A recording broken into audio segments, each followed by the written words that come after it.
হ্যাঁ কিনলাম। কত হলো? এই কত আর হবে না, এটা 150 টাকা। ঠিক আছে।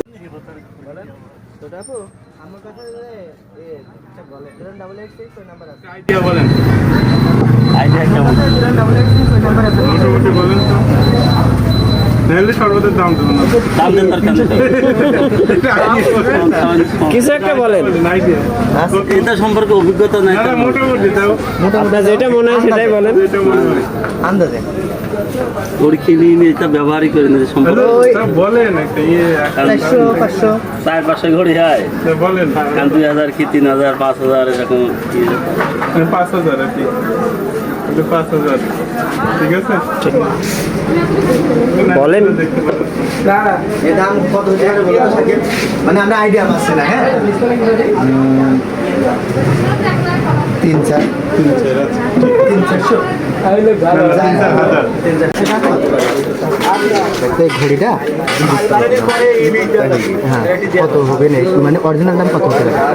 এখন কয় টাকা দিয়ে কিনেছে? না আমার এই তাও বলে তোমার idea? আইডিয়া কত হতে পারে? আইডিয়া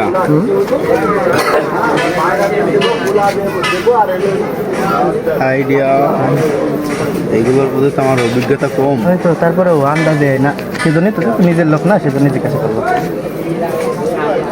350 টাকা 400 টাকা, 350 টাকা কি 250 টাকা এর মধ্যে হলে বা 300 ও না ঠিক আছে, তাহলে আমি 350 টাকা চাই। ঠিক আছে, ওকে চল অফ করো। ঘড়ি কিনলাম কত? আমি একটা টেস্ট করছি তো। কত হতে পারে? হ্যাঁ একটা আইডিয়া তো। আইডিয়া কেমন আছে ভাই? না না, তাও আছে না একটা, মনে করো যে কত হইলে তুমি নিবা বা এরকম। না মানে না না রে, বাস্তবের সাথে সামঞ্জস্য করে বল। আরে কিছু একটা বলো। তোর অভিজ্ঞতা আছে না, বুঝলে যা ভাই ভাই সিলেক্টেড ঘড়ি কিনলাম কত হতে পারে একটা আইডিয়া দে। আন্দাজ। কিছু একটা বলো দেখে। কোনো আইডিয়া নাই, মানে তারপরে একটা করার আইডিয়া নাই তোমার। তারপরেও একটা তো ই থাকে না নিজের ভিতরে। আমার ওইদিকে কোনো আইডিয়া নাই ভাইয়া।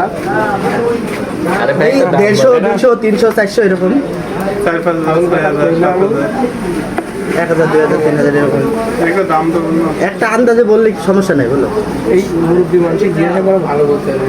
না না এটা করতে পারে বিরিয়ানি কি মানে এই ঘড়ি বিরিয়ানি তো ওরা টাইম ডিজিটাল ছিল শুধু। আন্দাজে একটা বলো, আন্দাজে একটা বলো। না 300 300 আর হয় কত হবে? 1000 ধারণা তো আছে। হ্যাঁ তাহলে আইডিয়া তো আছে। 5 6 7 8 10,000 20,000। আচ্ছা থাক আচ্ছা